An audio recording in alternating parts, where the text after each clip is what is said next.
I'm Juliet, a 27-year-old expert in wildlife conservation. Standing in my tiny kitchen with my cup of coffee, I trusted my own sister when she handed me that bottle of cold medicine. Take 2 before bed. Juliet, Natalie said, leaning against my kitchen counter with a sweet, almost sickly smile.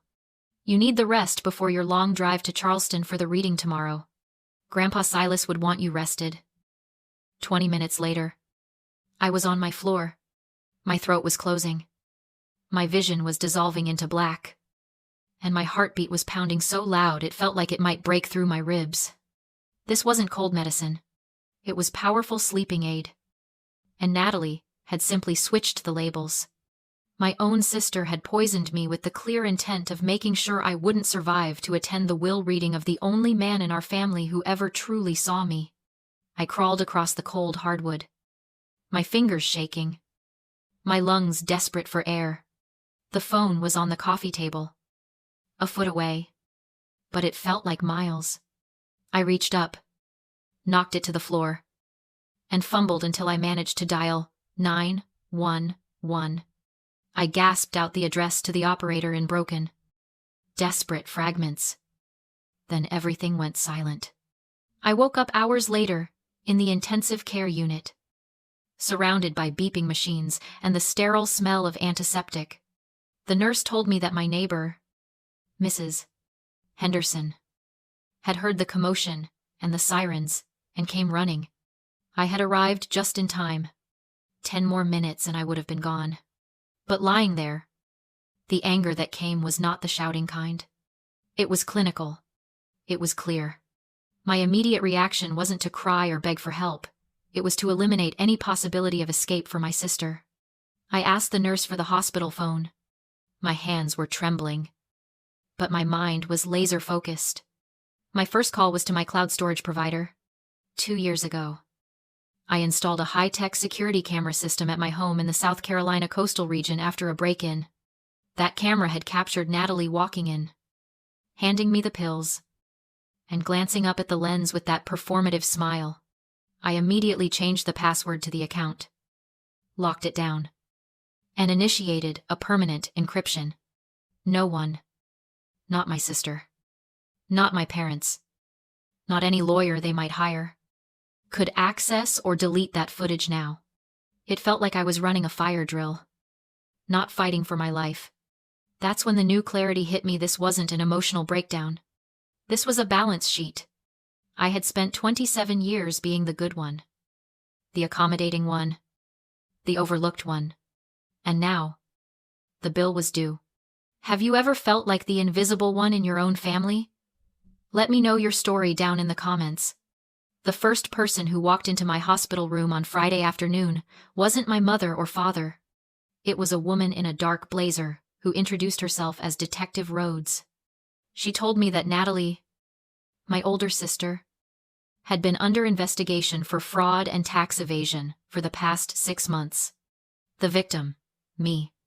Over the course of 8 years, someone had systematically opened multiple credit and loan accounts in my name, racking up $374,000 in fraudulent debt. That someone was Natalie.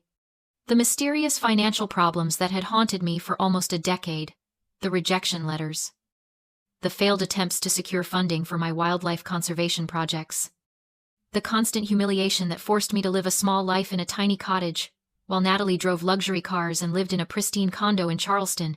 It all traced back to her. She had been destroying my future, brick by brick, all while smiling at me across the Thanksgiving table and asking me how my little nature projects were going. I had always paid my bills on time. I had no debt that I knew of. I kept blaming myself for some invisible mistake I couldn't identify. I kept wondering, what did I ever do wrong to deserve this? Looking back, I realized the answer was nothing. I did nothing wrong. The problem wasn't a mistake I had made. It was a choice they had made. My family, the Price family, was all about image. My father, Warren, was a wealthy land developer, and my mother, Marion, was obsessed with maintaining the facade of a perfect South Carolina family. Natalie understood this game perfectly. She made noise. She demanded attention. She was emotional and dependent, which made my mother feel needed. I, on the other hand, was quiet and self-sufficient. My passion was the $30,000 family property my grandfather, Silas, had purchased decades ago, a beautiful, untouched area of coastal wetland I had been working to preserve. I never asked for help. I handled my own projects. I was, in my mother's terms, the self-sufficient disappointment. I had been the silent investor in their version of family. I was the responsible one who never caused trouble, who they could rely on to be quiet and stable. But I realized now that the love they showed Natalie, the attention they showered on her, wasn't affection. It was a subscription. And I had been unknowingly footing the bill for years. My compassion had been a luxury they'd overdrafted. And they wanted me gone before I could audit the accounts. Natalie stole my name, my credit, and my future. But the worst thing she stole was my peace of mind. For 8 years, I truly believed I was failing.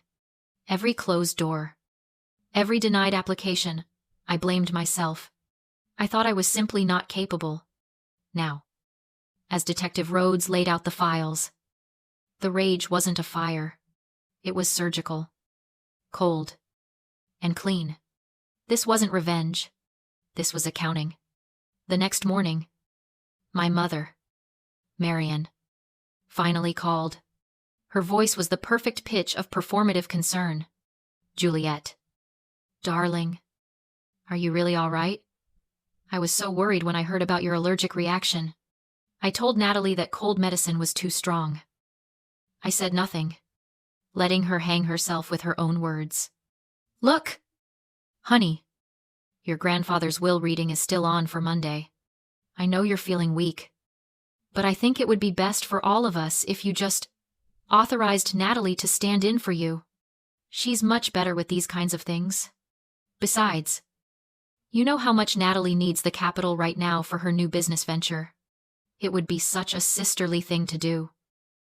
The sheer audacity of her request to give the thief the spoils sucked all the air out of the room. I felt the sharp, cold clarity of complete rejection. This wasn't about the will. It was about protecting Natalie at all costs. I finally understood how they could do this for 8 years and sleep at night. Natalie, my mother's favorite. He was allowed to be cruel because her cruelty served a purpose. For Marian, it ensured Natalie remained dependent, thereby confirming Marian's identity as a needed mother. They had established a system where Natalie's fraud and dependency were the new normal that kept the family structure intact. They weren't protecting a daughter. They were protecting their dynamic. The family had long ago decided that my independence, my refusal to need them, was a threat. My self-sufficiency was a form of rejection to my mother. Natalie, with her constant crises and need for rescuing, was a mirror of my mother's desired self-image. And my failure, my ruined credit, my small life, my missed opportunities, those were simply collateral damage they had normalized and decided was an acceptable cost to keep Natalie happy. They had made a calculated choice. The pain of confronting Natalie's crime was greater than the pain of watching me suffer. They were willing to sacrifice my life just to keep their own roles comfortable. I gently cut my mother off. "Mother, the last thing Natalie needs is more capital. And the will reading is about the truth. Not about capital. I'll be there." She sputtered a frantic denial. Something about how I was overreacting. But I hung up. The anxiety that had gripped me for years, the constant fear of the invisible mistake, was gone. It was replaced by the certainty of the visible enemy. I realized then I didn't hate them. I just saw them clearly. And seeing them clearly meant I no longer belonged to them. The next day, Sunday, a woman walked into my hospital room. She was in her late 60s, with kind, tired eyes, wearing a simple cardigan. "You must be Juliet," she said softly. "I'm Mrs. Caldwell. I was your grandfather Silas's private nurse and caregiver for his last 3 months. She reached into her worn leather bag and pulled out 2 items, a USB drive and a sealed, cream-colored envelope with my name written in my grandfather's familiar, shaky handwriting.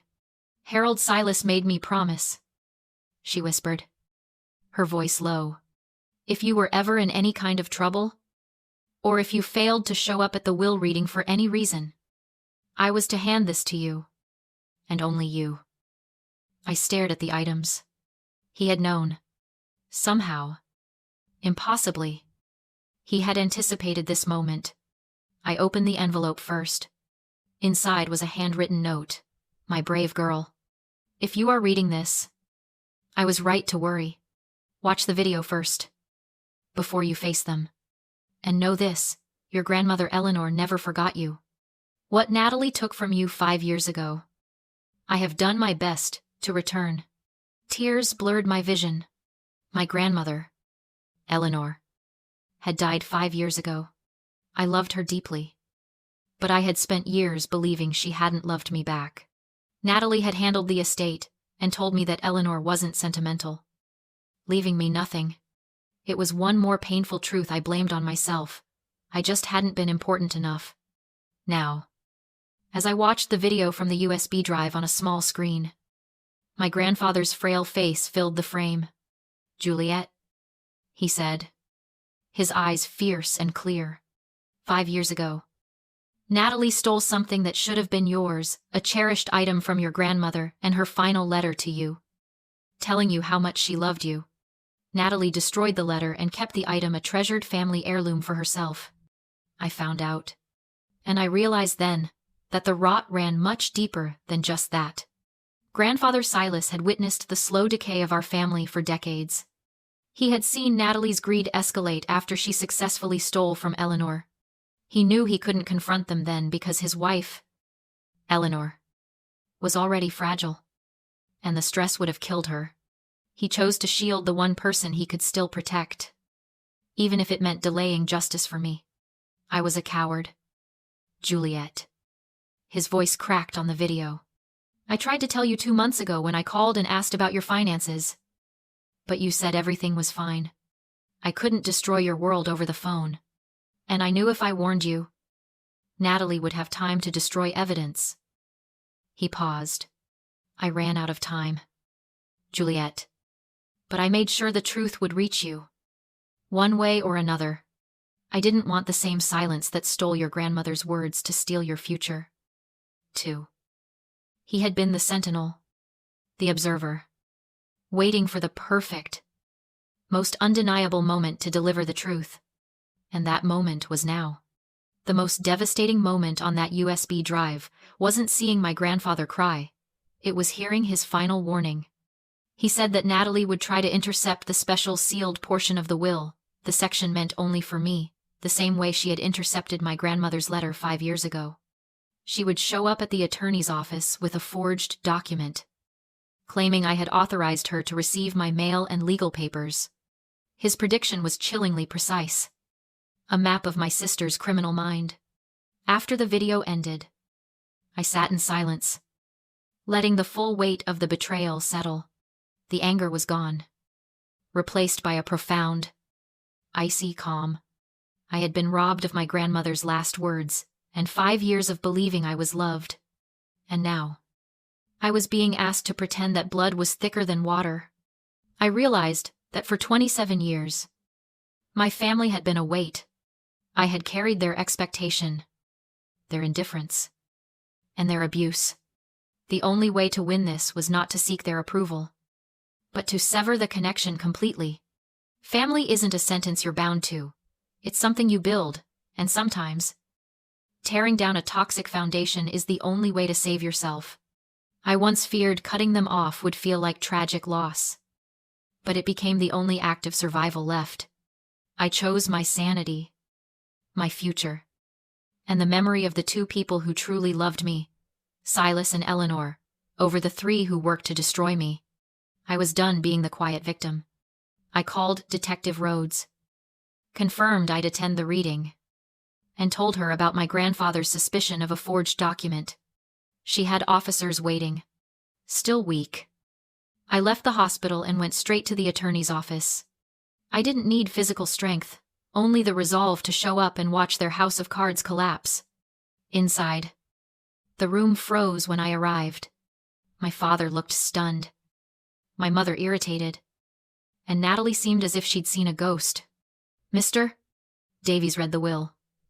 70% of my grandfather's estate, including the protected land, belonged to me. His message was clear. This wasn't favoritism, but compensation for what had been stolen from me.